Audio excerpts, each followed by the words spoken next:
avant de rentrer dans le film et des 11, donner un avis ou réfléchir sur les 11 courts-métrages, bon, tu as publié un an après cet ouvrage, hein, La société américaine après le 11 septembre. Tu as eu la même idée que moi de l'amener. Et quelle était la thèse de ton livre? Et aujourd'hui, 14 ans après la publication, qu'est-ce que tu rectifierais de cet ouvrage qui voulait un peu à chaud expliquer ce qu'était à la fois le terrorisme, en même temps la ville de New York, en même temps les pompiers, en même temps l'organisation de Ground Zero, comment on va retirer les décombres, etc.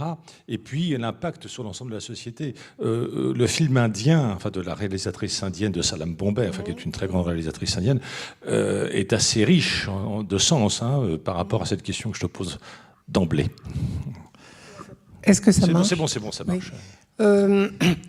Ouais, c'est-à-dire qu'à l'époque, j'étais quand même très proche des États-Unis. D'ailleurs, j'y étais allée quelques semaines après, le 11 septembre, et j'avais été appelée à intervenir dans un certain nombre de débats qui étaient organisés par l'école architecturale à côté de Union Square. Et ce qui m'avait frappé d'ailleurs, c'était que on se posait beaucoup de questions sur l'avenir de Ground Zero, et il y avait une grande partie de l'Assemblée qui disait il faut que ça reste une terre gelée, qu'on n'oublie jamais. Et là, je me suis levée et j'ai dit écoutez, je vais vous donner mon témoignage. Moi, j'ai grandi dans une ville morte, puisqu'il s'agissait de Verdun, qu'on n'a jamais. Mon grand-père était maire de Douaumont. On n'a jamais reconstruit ça. Et la seule industrie, c'était les petits obus et les cimetières en sucre. Et il faut vraiment que la vie triomphe. Il faut que Battery Park triomphe. Vous ne pouvez pas vraiment faire un tel hommage à la mort. D'ailleurs, ils ont publié presque aussitôt ce témoignage dans un livre qui s'appelait Monument. Mais j'étais contente de pouvoir intervenir parce que on comprenait leur émotion, mais on comprenait que, surtout quand on est américain, il faut que la vie continue. Et ce qui me frappait à l'époque, c'était que la vraie culture new-yorkaise, qui est très exceptionnelle, la culture de la solidarité, de la sollicitude, prévalait à ce moment-là. On vous arrêtait dans les bus, dans la rue pour vous dire « Ça va? Are you all right ?» Ce qui était la question de dire « Est-ce que vous avez quelqu'un qui est mort dans cet attentat ?» Et tout le monde se parlait. Moi, j'habitais à côté de Union Square. Et tout le monde, il y avait tous les ex-voto. C'est vraiment l'émotion prévalait, mais aussi l'immense parole. Enfin, moi, je suis une ancienne de mai 68, mais c'était comme ça. Tout le monde parlait nuit et jour. Et c'était frappant. Donc, quand je l'ai écrit, moi, ce que j'ai voulu montrer d'une part, c'était quand même tous les jeux sordides de pouvoir, l'opportunisme politique qui était tiré de cet événement du 11 septembre, les conflits, parce que c'était l'argent qui était quand même en jeu, entre le promoteur Larry Silverstein, qui maintenant a 82 ans, mais qui à l'époque était quand même très vigoureux, le gouverneur Cuomo, le maire Pataki, et puis l'autorité portuaire, et tous ces gens tiraient les ficelles et se servaient. J'ai eu 2 thèses là-dessus d'ailleurs, magnifiques de mes études, de certains des étudiants. Tout le monde se servait de la démocratie pour en fait éloigner des projets qui ne leur convenaient pas. Donc, Listening to New York, quand même 3000 personnes viennent, parlent des jours entiers, il y a des choses magnifiques. Et on se sert de ça pour dire « Oh ben, les projets ne sont pas très bons, on recommence. » Et on va retirer des bureaux. Mais en réalité, c'était parce qu'il y avait d'autres idées en tête pour mettre d'autres projets. Le fameux David Charles qui était poussé par Silverstein aux dépens de Lipskin, bon, ben, tout ça était en jeu. Alors on va revenir au 11 septembre et à sa chronologie. Donc de 8h14 à 10h03, il y a eu 4 avions qui... Alors on oublie toujours qu'il y en a 4. Oui, alors est-ce que tu peux nous rappeler un peu cet épisode-là? Ben, c'est-à-dire que... Moi, je voudrais si j'ai 5 minutes, vous lire le texte que m'avait envoyé un journaliste du New Yorker à l'époque et qui l'a repris ensuite, parce que je le trouve très émouvant. Le matin du jour où ils l'ont fait, la ville était belle comme jamais. Central Park était radieux et luxuriant. Les feuilles commençaient juste à tomber et la lumière sur celles qui étaient restées sur les arbres les rendait d'une certaine façon à la fois dorées et vert brillant. Dans certaines écoles, c'était la rentrée et les enfants s'y rendaient comme on s'y rend un premier jour de rentrée avec la certitude que cette année encore, ils s'amuseraient bien. Leurs courtiers de pères amenaient ou plutôt inséraient leurs enfants à l'école, comme ils le font habituellement en fonçant downtown, leur portable vissé à leur oreille, tellement semblables à des personnages de BD qu'on aurait pu appeler les exaspérés de 8 heures du matin. La bulle de protection qui, depuis une décennie environ, s'était installée au-dessus de la ville avec la transparence et les éclats vifs d'une bulle semblait encore en place au-dessus de nous. Un peu plus tard, un écrivain qui se trouvait downtown remarqua un envol de pigeons, rapide et élevé, et il s'interrogea « Pourquoi les pigeons s'envolent-ils » Il ne lui fallut que quelques secondes pour prendre conscience que les pigeons avaient ressenti l'onde de choc avant que lui-même n'entende le bruit. De la même manière, l'onde de choc nous frappa avant le son, l'image avant la compréhension. Pour les chanceux, les jours, à partir de là, se déroulèrent dans un vide de l'âme, étrange et calme, formant des allers-retours entre les impossibles images de la télévision et les choses banales de la rue. Et tout son texte est aussi poétique et profond. Donc ce qu'il explique, c'est que les gens ont été frappés de sidération, et je pense que c'est comme après la mort de John Kennedy. Tout le monde peut raconter comment il a appris le 11 septembre, ce qu'il faisait à ce moment-là. C'est vraiment marqué à jamais pour notre génération. Donc, sidération, le sanctuaire, pour la première fois, était violemment attaqué. L'incompréhension, refus, mais peut-être que Dick Howard va me remettre en question, refus de beaucoup d'Américains de s'interroger sur ces causes et peut-être de remettre en question, comme le font un certain nombre de metteurs en scène, la politique américaine, et puis colère et patriotisme. Je pense que c'est les sentiments qui ont vraiment dominé. Donc 2 avions percutent les 2 tours, un avion va s'écraser sur la première tour. Sur le Pentagone, le 3e, je veux dire, oui, et le 4e, qui était destiné à la Maison-Blanche, tombe avant, enfin, exactement. avec des passagers excessivement courageux qui se sont rebellés contre les terroristes. Donc ces quatre trajets, évidemment, sont profondément tragiques, et ça va aboutir à 6291 personnes blessées et 2992 morts, en comptant les 19 terroristes qui étaient dans les quatre avions. On va s'arrêter, si tu veux bien, sur chacun des films. Oui, une seconde, je voudrais dire aussi que parmi le lourd tribut payé, les pompiers 399, des policiers, des véritables héros qui sont remontés dans les tours. Et je préciserai aussi que les tours ne se sont pas écroulées parce que les avions les ont percutés, c'est parce que la chaleur dégagée a fait fondre l'acier. Oui, c'est l'incendie. Donc, désormais, on revoit les normes de construction des tours. Bon, ça, je pourrais rentrer dans le détail tout à l'heure. Il y a 2 types de fabrication de tours, du moins à l'époque. Bon, là, c'était l'ossature extérieure qui tenait l'ensemble. Donc, à partir du moment où ça s'effondre, évidemment, comme un château de sable, de cartes, je veux dire, ça tombe comme ça. Voilà.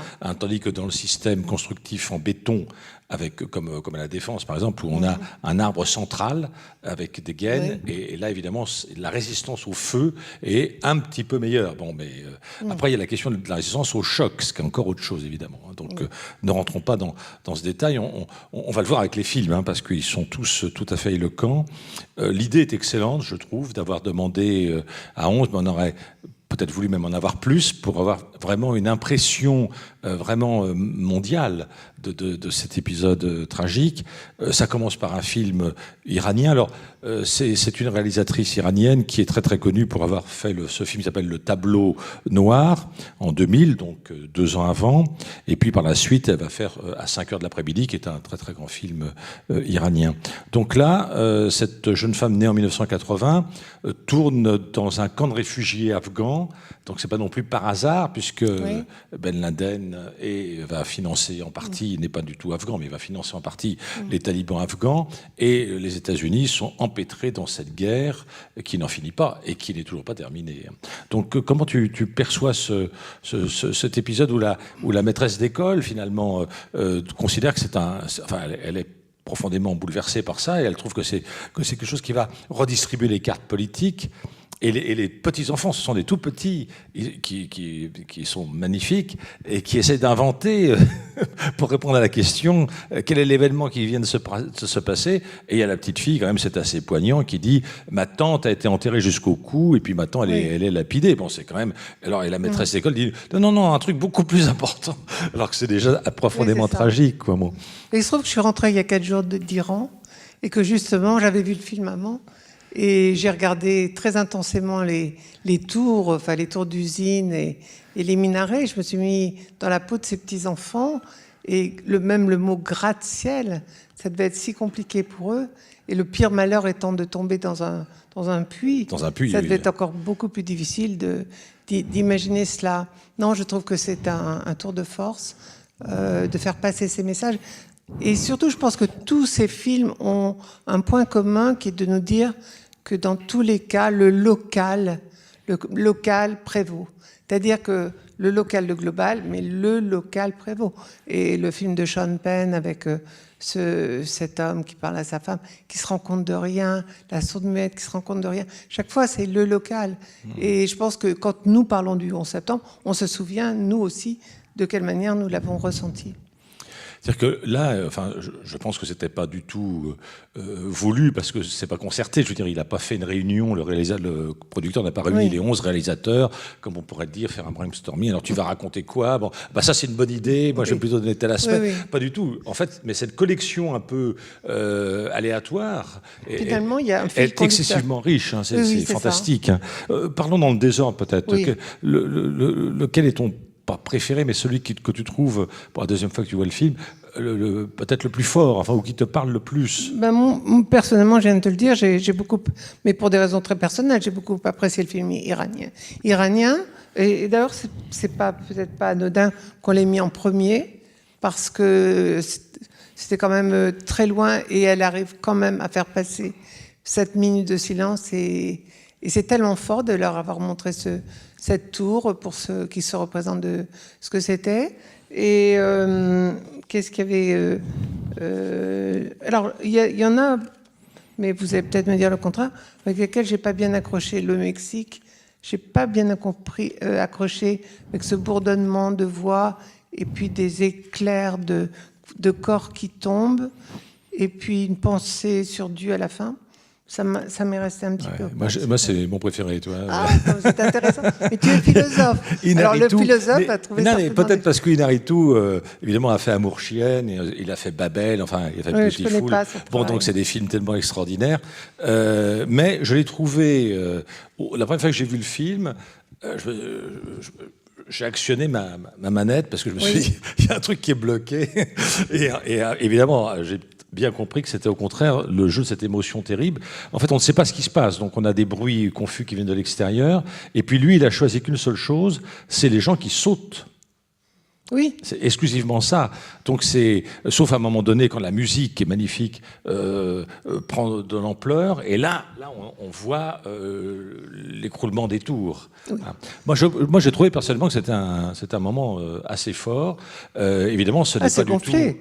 De mettre un écran noir, quand on est au cinéma, de mettre un écran noir et de se servir du son. C'est assez fort. Ken Loach, c'est vrai que... c'est ce parallèle avec le Chili. Le Chili, voilà. Qui est excessif. Toutes les séquences sont émouvantes, moi je trouve. Et celle sur le Chili est très très forte. Mais en même temps... Il y a eu d'autres films faits exactement sur ce thème qui étaient plus complets. Voilà, c'est ça. Exactement. Celui qui était très amusant, c'est l'israélien. Amos Avec Gitaï, cette donc qui n'est pas n'importe quel réalisateur. Écervelé de journaliste. Alors là, c'est même une satire de la télévision en direct, parce que Oui, c'est ça. la fille, elle dit « filme-moi » avant tout ça. C'est Oui, extraordinaire. C'était un peu des caricatures. Et sans du tout prendre l'ampleur du drame new-yorkais. Enfin, elle pense qu'à elle, et puis comment garder son môme. Donc il faut que son assistante appelle, enfin règle des problèmes domestiques. C'est extraordinaire, une sorte de futilité totale. J'ai trouvé dedans. Le film africain. Oui. Bon, ça m'a moins emballé, mais c'est pas mal de faire jouer des enfants qui.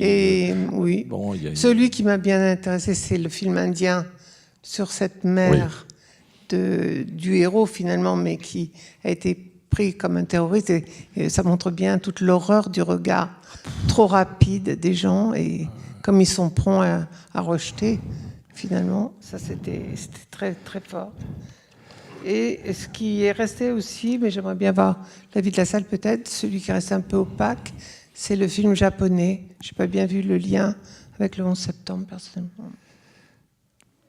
Oui, moi aussi, là, j'ai pas trop accroché. Est-ce que quelqu'un a une interprétation, une explication symbolique à la fois de l'année du rat, à la fois du serpent, à la fois de la guerre. Alors, c'était volontaire aussi. Le producteur le raconte qu'il voulait avoir des femmes et des hommes parmi les réalisateurs, et puis aussi toutes les générations. Donc là, lui, c'est le plus vieux. Il est né en 1926 et il meurt en 2006, du reste. Et puis après, on a Chahine, évidemment, le grand réalisateur égyptien, et puis évidemment notre Claude Lelouch national qui est maintenant un vieux monsieur. Un peu de narcissisme, il mettait des photos d'un homme et d'une femme sur le mur de l'appartement, et petit clin d'œil. Oui. Il a 80 ans, donc. Mais c'est vrai que Claude Lelouch, c'est pas mal non plus ce jeu sur l'incommunicabilité au sein du couple, et puis entre la ville qui est là et puis elle. Enfin, moi, c'est quand même assez fort. Ce qui est important, je trouve, dans ces 11 courts-métrages, c'est qu'on n'oublie pas une seule fois que c'est du cinéma. Oui. Donc, ce n'est pas des reportages, ce n'est pas un documentaire, ce n'est pas une émission de télévision, ce n'est pas un film de témoignage. C'est l'originalité. Non, c'est important parce que du coup, on voit bien qu'à chaque fois, chaque réalisateur, alors c'est le plus fort, peut-être c'est Amos Gitaï ou alors Youssef Chahine, parce que c'est pas lui du tout c'est un comédien qui joue son rôle, bien sûr. Et là, c'est du cinéma, parce que tout d'un coup, un mort devient vivant, réel, lui parle, l'interpelle, et ensemble ils circulent. Et ça, c'est la magie du cinéma. Que, du coup, c'est aussi non pas pour dédramatiser la situation, pas du tout, mais c'est pour pouvoir poser autrement les termes. Ce n'est pas le roman. Alors, il y a eu énormément de romans, il y en a encore qui sortent, où il y a quelque chose qui se passe le 11 septembre dans la vie de l'individu, etc. Mais on prend ce médium qui est l'écriture. Là, c'est du cinéma, et je trouve que chaque réalisateur a bien compris ça. C'est-à-dire que c'est vraiment une reconstitution. C'est aussi, quand on est un peu cinéphile, c'est aussi des films sur des films. Alors, tu avais repéré l'image d'un homme et une femme, mais on en retrouve dans la plupart de ces films-là. La marque de fabrique, j'allais dire, de chaque réalisatrice ou réalisateur. Oui, tout à fait. Alors, je ne vois pas du tout, mais voilà. Merci de donner le micro à quelqu'un d'autre.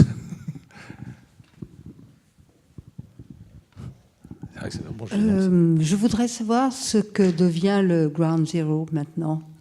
Comment ça évolue? Ça, c'est assez intéressant. Donc, il y a eu la tour qu'on appelle One World Trade Center, qui était en train d'être construite, et ça, c'est très passionnant. Et en 2004, eh bien, la police de New York stoppe tous les travaux. Donc, on voit l'importance, après le 11 septembre, de la police qui influe sur les architectes, sur les promoteurs, et qui dit « Cette tour sera indéfendable, elle est beaucoup trop proche de la West Lane qui amène beaucoup de trafic des boroughs environnants, on ne pourra pas la protéger, donc vous devez revoir votre copie, et pendant 2 ans, ils vont réfléchir, et ils vont importer à la base de cette tour ce qu'on appelait en Irlande du Nord les anneaux d'acier sur les 8 premiers étages, de façon à ce qu'un camion contenant une bombe et lancé à 200 à l'heure ne puisse pas avoir d'impact sur la tour. Et c'est frappant quand on y va, surtout quand on est dans le parc du Memorial, qu'on regarde cette tour, on a vraiment ce côté forteresse, ce côté gare à toi, tu n'es pas prêt de m'ébranler cette fois-ci. Et maintenant, Condé Nast s'est installé dans cette tour qui fait 417 mètres. Ensuite, la seconde tour, World Trade Center, a été finie en 2013. Et c'est Norman Foster, le grand architecte anglais, qui en a été à la conception. Le numéro 3, c'est Richard Rogers, un autre magnifique architecte anglais avec qui j'ai eu le privilège de travailler. Et puis, donc, elle fait 352 mètres. La tour 4 a été finie en 2013. Elle n'est louée qu'à 60%, parce qu'ils cherchent encore beaucoup d'acquéreurs. La 5 n'est pas commencée. Et la 7, c'est le fameux David Charles qui a été poussé vraiment sur le devant de la scène, qui a pu en prendre la direction. Le Memorial Park est très émouvant, très sobre, que je vous invite tous à aller voir si vous allez à New York. Vraiment remarquable. C'est Peter Walker et un architecte israélien, Michael Arad, qui en a eu la responsabilité. Ça a été inauguré en septembre 2011, ce qui était quand même un bon challenge. Le musée qui devait s'ouvrir juste à côté a pu s'ouvrir en 2014, mais il a été retardé par toutes sortes de controverses et aussi par l'ouragan Sandy. La station de métro, Path, a été inaugurée cette année en mars, et c'est Santiago Calatrava qui en a eu l'idée, et c'est très, très innovateur. Je ne sais pas ce que tu en penses, mais 7 ans de retard quand même sur la date d'inauguration prévue. Il y a un centre des arts qui devrait ouvrir en 2020. Il y a eu des conflits. En fait, on commence seulement maintenant on commencera la construction l'année prochaine. Une fois que la structure temporaire de la station de métro passe, sera retirée. Et puis, on va commencer à reconstruire l'église orthodoxe grecque, qui sera beaucoup plus vaste que l'église originale. Donc, vous voyez, c'est encore en travaux. D'ailleurs, quand on y va, on voit beaucoup de grues. Et surtout, des caméras partout et des checkpoints partout, parce que sécurité oblige.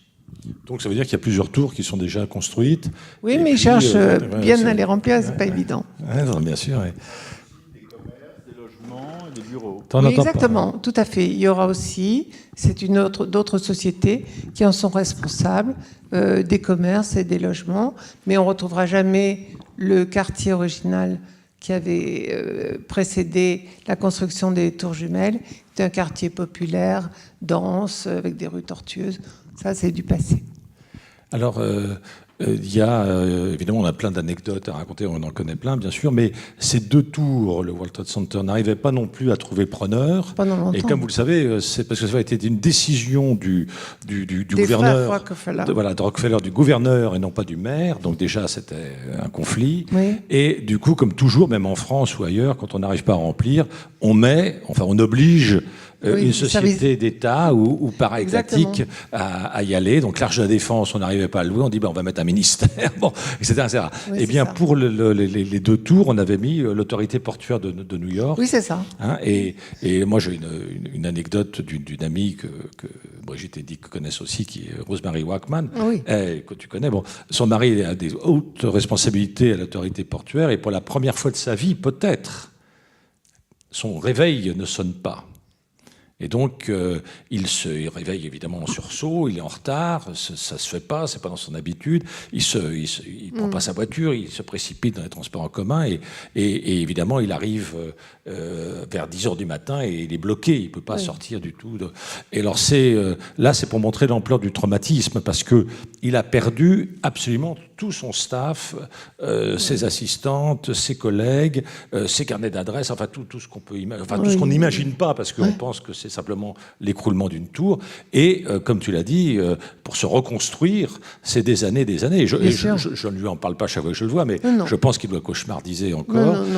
Alors, par exemple, il a de lui-même, il n'est pas tout jeune, de lui-même, il a décidé de se porter candidat pour aller reconstruire les ports, avec l'aide américaine évidemment, de l'Irak, parce qu'il a une réelle compétence portuaire. Bon, à mon avis, c'est pas par hasard. S'il fait ça, c'est aussi par rapport, en hommage à ses collaboratrices. Mais moi aussi, j'ai quelque chose alors qui va à l'inverse de ça.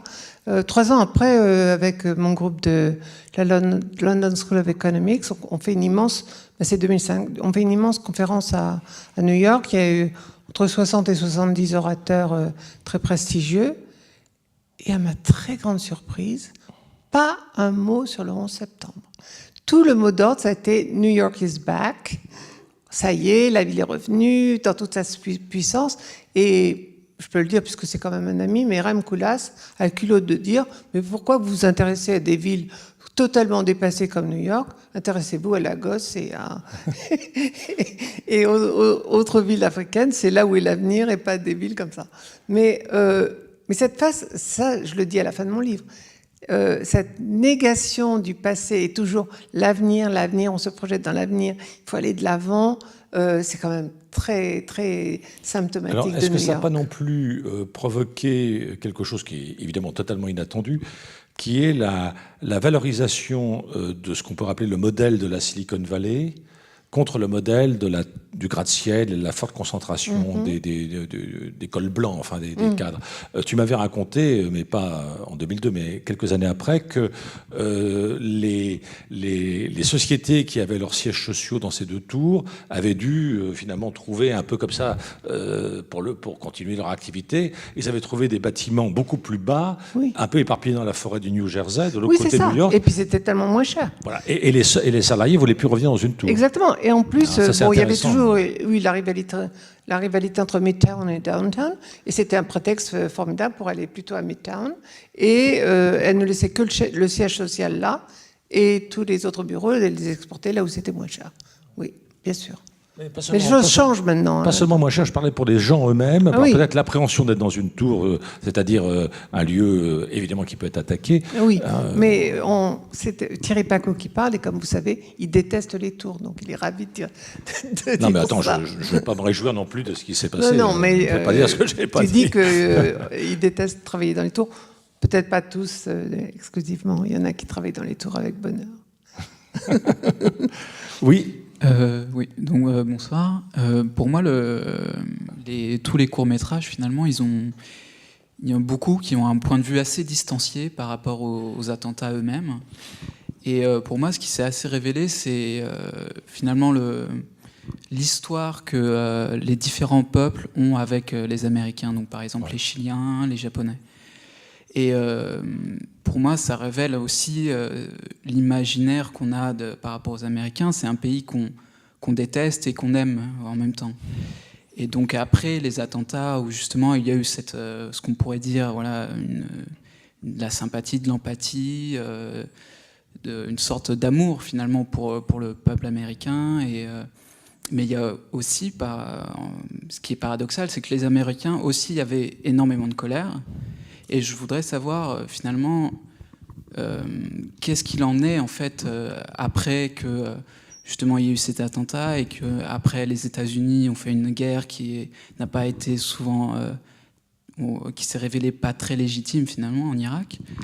Donc qu'est-ce qu'il en est finalement cet état d'amour et de haine, mais pour les citoyens américains, comment ils voient aujourd'hui comment ça a changé finalement? En fait, comme on est dans une campagne électorale, on parle assez peu, comme je viens de le dire, du passé. On parle beaucoup plus de ce qui va se faire. Il y a une très grande critique, alors là presque, non pas unanime, mais une critique très forte des démocrates vis-à-vis de la guerre en Irak. Ça, aujourd'hui, on reconnaît qu'il y a eu quand même là, Maldon, des informations tronquées. Il y a quand même beaucoup de rapports de parlementaires qui ont révélé ça. Colin Powell l'a dit lui-même. Bon, mais on n'en est plus là. Vous savez, l'Amérique va toujours de l'avant.